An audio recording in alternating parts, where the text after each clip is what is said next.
Hey guys, what's up? It's JT here with another video, and today I'm going to be giving you guys a life story. I know you guys like my life stories because every time I do a life story, especially my military school stories, or my two military escaping from military school story, I got a couple people asking me to do more life stories.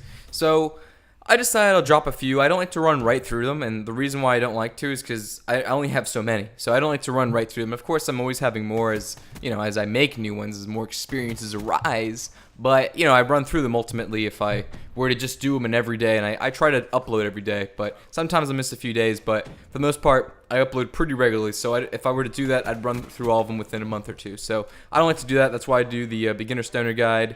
I do some stuff on LSD. I do some stuff on psychedelics. I cover some stuff on dip, and then I do like to do a whole range of stuff just so I don't run through everything. So that's the reason, if you guys aren't wondering why I don't do a life story like every other day, or pretty much like every day, is because of that. I don't like to run through them. So, and I also like to put some variety for new people to come into the channel, since we are a new channel. So I like to bring it in so everyone can kind of come in from the tobacco community, from from Black Ops, because sometimes I cover some Black Ops news. So I like to, that's the reason why. So I want to just give a quick little PSA there why I do that. So anyways, let's just dive right into the story. This is a pretty crazy story. It's not insane, but it's pretty crazy. It's one of my crazier ones. I'll tell you that much. So this takes place 2 years ago, freshman year, and I had a friend, Wilson. He was really into parkour, like really into parkour. He loved it. He would go to parkour classes, and he'd do flips and shit. And one of the things he liked to do, and I don't even know if it's considered parkouring, but he'd like to go on top of buildings, like Mirror's Edge type shit, and he'd like to kind of just jump from building to building and just do these little cool things. Now, I'm not talking about scaling, like, 20-foot gaps or anything like that, but he'd like to go from building to building, if you kind of get what I'm saying.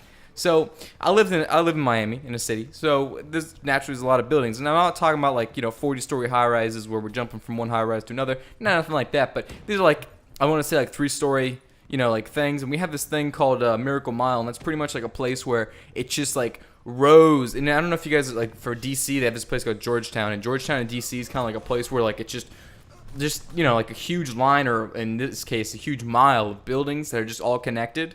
And what he wanted to do was get the top of one of them from the beginning of the mile and just kind of scale all the buildings. So I was like, you know what, sure, I'll do that. And Wilson wanted to do it really badly, so I tagged along with him.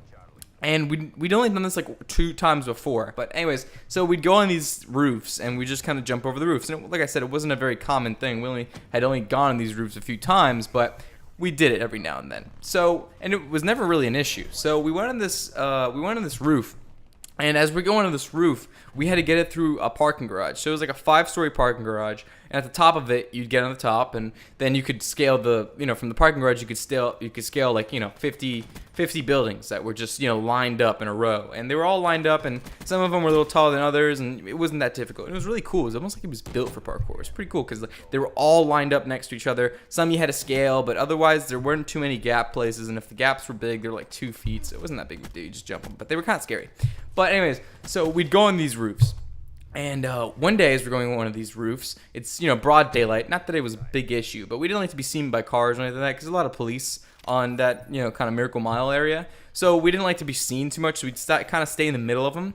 But I didn't know this about buildings, and if you guys motherfuckers are like architects or some shit like that, you might know. But I don't know. Like, apparently, like in the middle of the buildings, it's kind of like a shallow, like there's a shallow like layer on top of the building, so like you can hear people climbing on the top. So I guess that makes sense, but I just figured since they're buildings, like, it'd be a lot more sturdier and you wouldn't be able to hear people. But I mean, it was kind of obvious, like, because when we walked, we'd kind of hear like a hollow, like a thump, and I was like, oh shit, like people can probably hear us from the inside, knowing that we're scaling these rooftops. So then from that point on, after we realized that, we were just like, all right, let's take it nice and slow, let's make our feet really light, and let's just do that. So for the rest of the time, but we did make a few mistakes, we would kind of just light foot it, very light on our feet, and just kind of go across.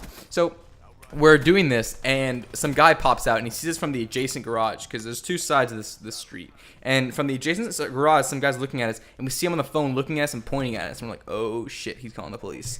So we're like, hey man, like we tried to like tell him, like we want to talk to him, because we didn't have any weed on us.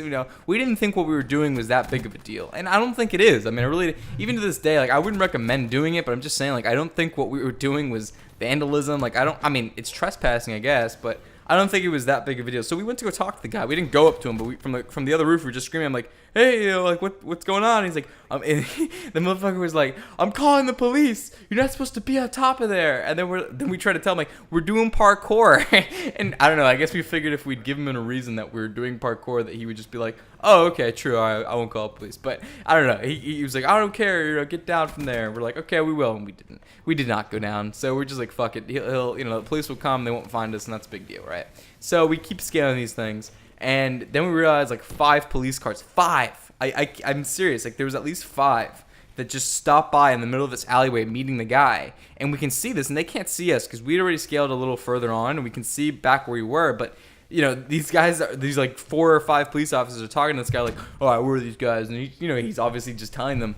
And it was like, holy shit. Like I'm like, Wilson, we have to get down right now. And he's like, okay. So he was like, all right.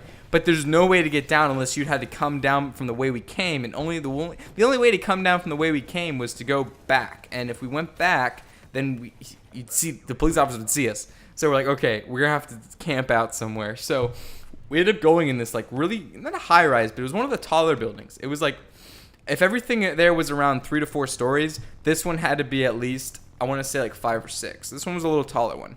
And it had like a really nice lobby area on the top for some reason. It was like one of those nice places with palm trees and a couple seats outside. And I think it was a Sunday or something like that because no one was working, so no one was out there.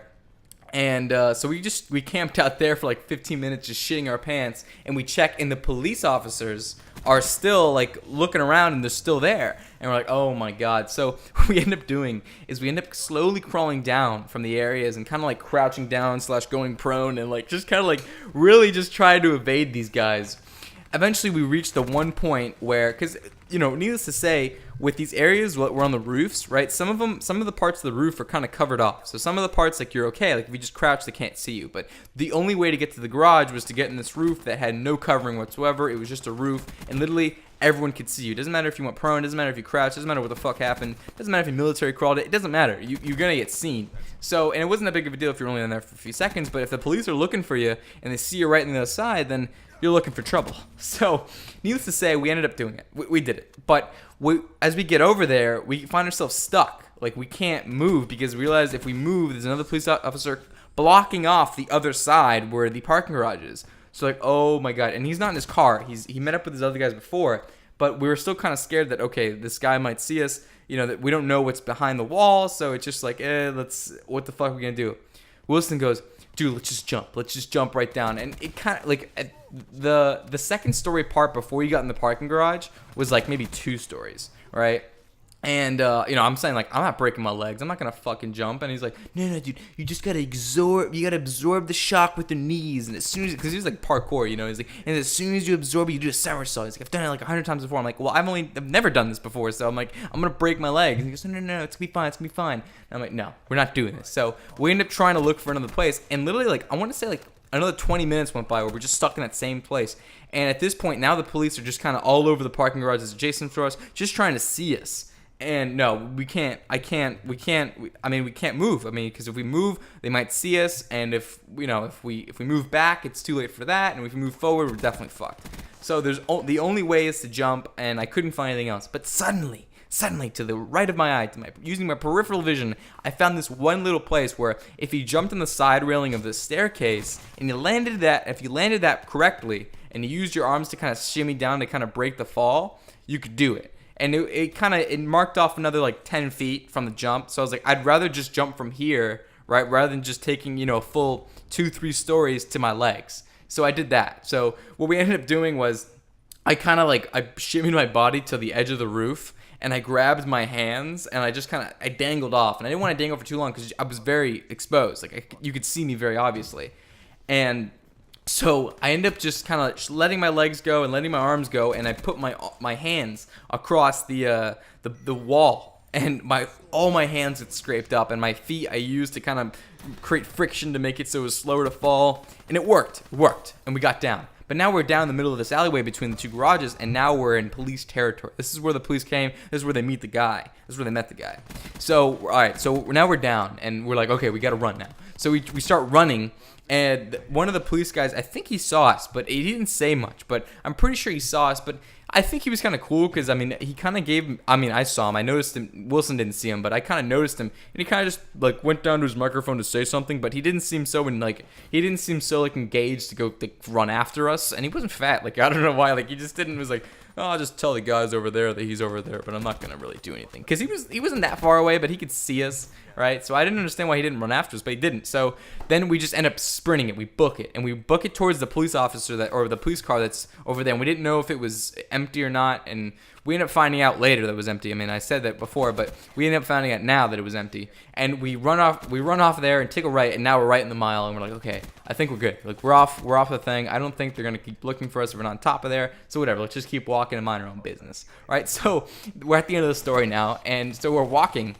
and as we're walking down and kind of just strolling along now, we're not running anymore. We're walking. Nice little stroll across the mile. We're just kind of getting our wits all together here. And the guy who called the police was walking the mile too. And he goes over to us. He's like, let me take your picture. Like, I'm going to take your picture now. And we're like, no, like, what are you talking about? He's like, yes, this is a police investigation. I'm going to take your picture. And we should, like, honestly, like, we should have not even, like, let him, because he's just a citizen. Like, he couldn't have, like, made us take a picture. But me and Wilson were like, all right, fuck it. So we just were like, we huddled up right next to each other and made like a big smile with thumbs up, and just kind of did like a nice little fuck you to the face, you know. We didn't put our middle fingers up or anything, but it was kind of like, yeah, I mean, we scaled the wall, bro. We're fucking badasses. But that was pretty much it. So we scaled the wall. He took a picture of us, and then he went on his willy-dilly way. And we tried to tell him, like, dude, like, it's not a big deal. We didn't break anything, whatever. And he wouldn't listen. He wasn't having any of it. He was pretty pissed off. But that's pretty much the end of the story. It was pretty crazy. I mean, I gotta say, I was really fucking nervous. I say that almost every video, but I was really nervous at that point in time. I was very paranoid, and I don't really have anxiety problems, but I was obviously naturally being in that situation. I was shitting bricks. But anyways, that was pretty much it, guys. If you guys enjoyed the story, let me know down in the comments below. If I'm going to do more life stories on military school especially, let me know, because I don't think I'm going to do any unless you guys ask for them, because I have a few, and I mentioned it in my last video or not my last video, but I mentioned it in the video with the military school finals. So if you guys want to hear more military-esque stories, because I have a bunch occurring during that time, let me know down in the comments below. I love your feedback, guys, and so far I like it now that we're at the point that, you know, every time I upload a video I get a few comments, and I like that a lot, so I appreciate that so much. Don't forget to subscribe, and don't forget to like, and as always, I'll see you guys in the next video. Peace. Ready to pop, drop top, fuck cops, and I'm never gonna stop. Cop drop in my mouth, cause I'm sick with the shit that I spit out the lip, rip and dip with the clip. The whole team gotta hit real